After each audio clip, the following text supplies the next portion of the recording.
Hello everyone, welcome to or back to my channel, MelCabeyVlogs.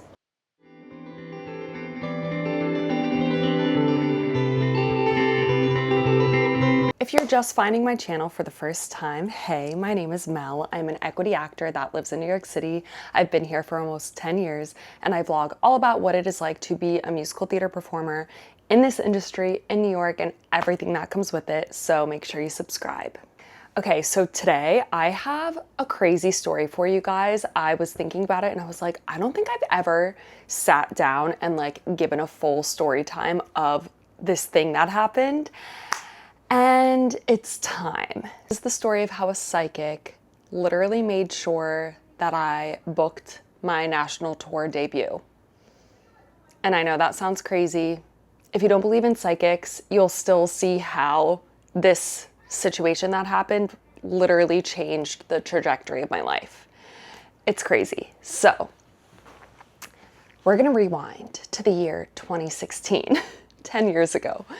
I was on my very first contract post-graduation. I got a BFA in musical theater. 3 days after I graduated, I flew to California and started rehearsal for Carnival Cruise Line. And on that contract, I had always wanted to do a cruise ship, but my kind of idea of it was, oh, I would travel the world and I would see so much and experience so much. And the first contract that I got was 3 and 4 day cruises out of Long Beach, California. And it literally went to Ensenada, Mexico, Catalina Island, and back. That was it for, I think, 8 months of my life. So yeah, really saw the world. Anyway, I got on board, I'm doing my best, but kind of deep down, I really was not enjoying it. And I didn't really tell anyone that I was feeling that way. I just wanted to be positive. I wanted to be grateful for having a job when a lot of other people who just graduated didn't. So yeah, I kept it to myself. And we're about, I would say there was maybe 2 months left of the contract. Yeah, and I was really unhappy. I also was having issues with people in my cast. Some of them were just not nice. And yeah, I was dealing with a lot and keeping it all in. So one day we were in port in Catalina Island, which is beautiful, by the way. It's one of my favorite places. I love Catalina. And whenever I would get off, there was a psychic that you would walk by. And I always thought I want to go there. So one day my friend Georgia and I, she was in my cast, we were like, let's do it. So we go to the psychic and I sit down privately with her and she immediately was like, you work on the cruise ship? And I was like, yeah. So she knew that right away. I mean, maybe she had seen me multiple times. You don't know. But I was like, yeah. And then she was like, you're really unhappy. You're not liking it. And I was like, yeah. She was like, and you haven't told anyone that? Yeah. And then she started giving me advice on the people in my cast, which was crazy. There are some people in your cast who, are taking advantage of you or walking all over you. You need to stand up for yourself. She was giving me advice that was very specific to what I was experiencing, which that was fascinating. And I was just like, okay, this woman is getting me. And it was 10 years ago now, so I don't remember all of the specifics, but just as it went on, she was on point the whole time. At one point, she grabbed my hands and she was like, it was in the movies, Madame Trelawney and Harry Potter, where she's looking at you. She grabbed my hands and she was like, you are going to get another offer for a cruise ship.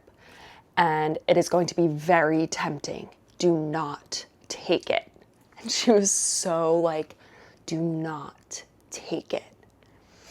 And that fully reverberated in my whole body. At that point, I was like, I'm not taking another one anyway. I don't like this. It's not for me. So I was like, okay, sure. I'm not gonna take it, duh. So we go on, we finish the contract, I moved to New York City. Now it is my first official audition season in New York, which means you are auditioning basically every day. And for your first season, it's a huge learning curve. You're really figuring it out. You're balancing a day job. It was a lot.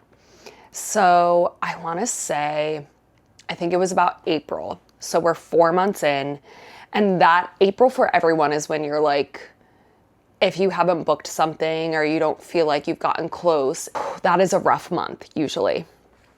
So I remember leaving an audition. I was feeling so defeated. I was near tears on the street, and I was like, I just want to book something and get away from here, feel successful again. And as I was thinking that, I get an email from Carnival Cruise Line. Also, let me say, at the end of the contract, you tell them if you are interested in doing another ship or not. And I fully was like, no, don't offer me anything. I don't want it. And Carnival is very loyal to their performers, where normally if you want another ship, unless you were awful, they're gonna make it happen. Once you work with the company, it's very great. And I was like, no.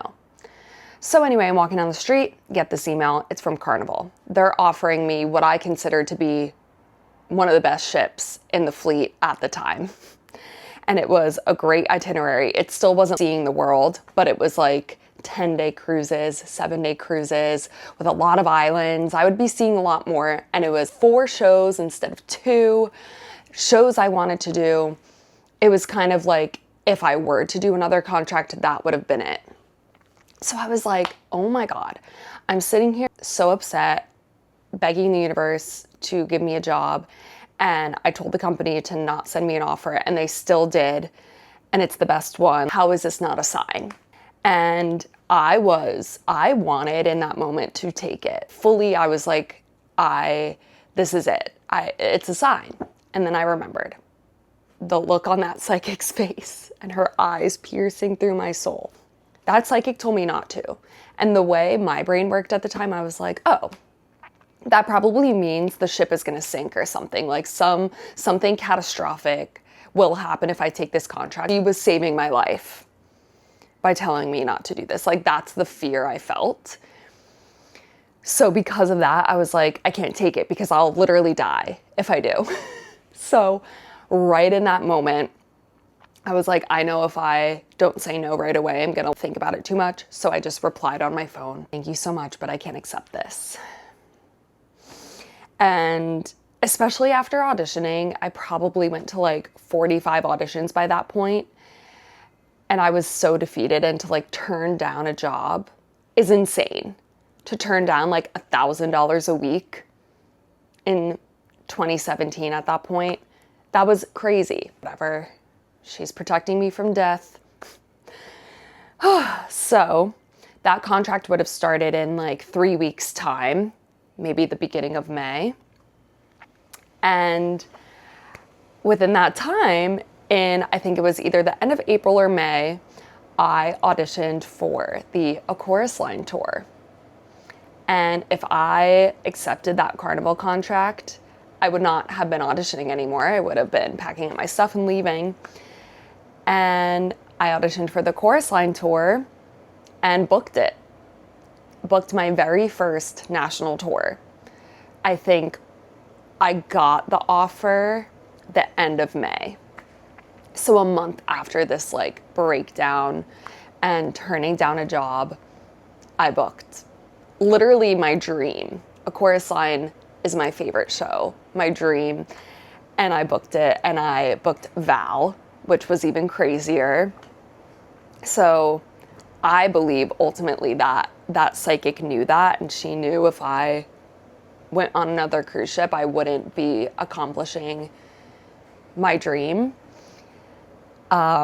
Yeah, it's crazy to think about. I'm always like, what if I didn't go to that psychic that day? I would have accepted that contract, and my whole life would probably be different. And yeah, being on that tour was the best year of my life. It was so incredible. I'm still very close with a lot of people from that tour to this day.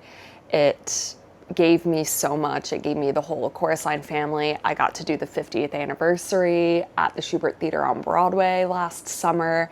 I performed in the Macy's Thanksgiving Day Parade for Chorus Line. Through the past 8 years, it has been a part of my life since then. So it wasn't even a 1-year thing that changed my life. Like, it continuously is like there.